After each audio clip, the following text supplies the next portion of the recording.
So in this video, we're going to talk about Zoom settings. So the first thing to realize is that Zoom is trying to make things easy for you, which means that it lets you use Zoom even if you don't have the app installed. So if you go to zoom.us and you're logged in, like I'm logged in here, you can start a meeting right from there. You can join a meeting, schedule a meeting, host a meeting. This is also where you can change what your name will display as permanently by clicking edit here. Some of the settings are here.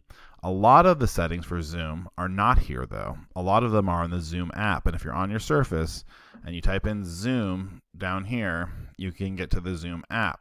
The Zoom app looks like this when you're logged in. You can see there's my little circle and there's the little green dot.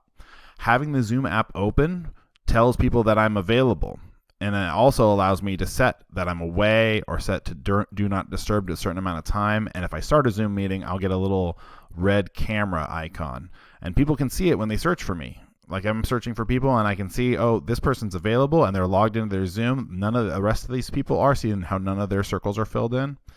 And when I click on this person, I can press meet and it will just ring right on their device, which you might be able to hear because their device is right next to me. Okay. And I wouldn't be offended if I get that meeting declined, because they might not know that I can even call them on there, but at least I knew that they weren't in the middle of a Zoom. They might have been in the middle of something else. So that allows me to contact people. The other thing that it allows me to do is I can check for updates here, which you should do frequently because the Zoom updates are helpful. I'm on 5.2.3 right now. The other thing you can do is you can go into settings here. So there's no settings. Oh, it's right there actually, but you can also get to it straight from the gear. So there's a whole bunch of settings in here. Let me highlight a few. The first thing I'm going to say about settings is the default settings set up by the district are really good, and I don't think you should change most of them. And some of them, like if you click use dual monitors, even if you are using dual monitors, this might make it so that your Zooms are all really, really bad quality and are having a hard time. I also recommend not using a second monitor when Zooming, because that is causing me a lot of trouble with my Surface. The thing I want to show you on general here is you can change your reaction skin tone from the default yellow. Let's go to video real quick. Oh, you get to see my virtual background. Enable HD, I go back and forth on this one. Even with my performance issues, Enable HD doesn't seem to make a difference one way or the other. Touch up my appearance doesn't seem to do a whole lot other than make me glow a little bit. I like to keep that off.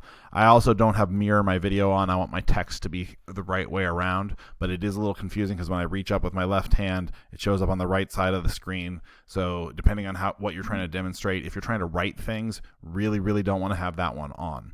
So that's an important one for me to point out. You can also set up your virtual backgrounds here. So I've got a bunch of pictures from my classroom to make it seem a little bit more like we can get a sense of what the classroom looked like. You can also have videos, video backgrounds that actually move in the background. Not everybody has access to this, only people with powerful enough computers who have a full version of the app. So that's pretty much it for settings in the app, but like I said, a lot of the settings are on zoom.us. So let me close this. Here we are in settings here. We have a lot of different options and they kind of just scroll forever, but they have sections here. So the ones I want to highlight here, the ones that you might want to turn on in advance if you want to use them are polls and breakout rooms and annotations. But I would say that I would be careful about using polls because you have to set these up ahead of time and not every student can participate in the poll. So be aware of that. I wouldn't change most of these settings. I would leave most of these settings exactly where they are. But once we get into in-meeting advanced here, there's the breakout rooms. So if you want to use breakout rooms, you have to check this box. Okay. If you check this box, you can schedule a meeting and pre-assign the breakout rooms. I'm not sure how that'll work with students. I've never tried it. And if I keep scrolling here, I think I have annotations down here someplace.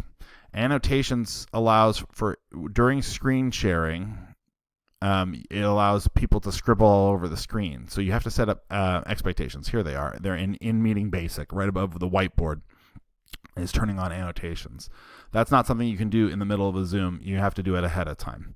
So those are the basic settings. One last thing I want to show you about being logged into Zoom.us is you can go down here to reports. And this can be useful because if you click on usage here and you set a window here, you can see all these Zoom meetings that you've been having, and you can see how many participants there are. And if you click on the number of participants, you can actually see who it was.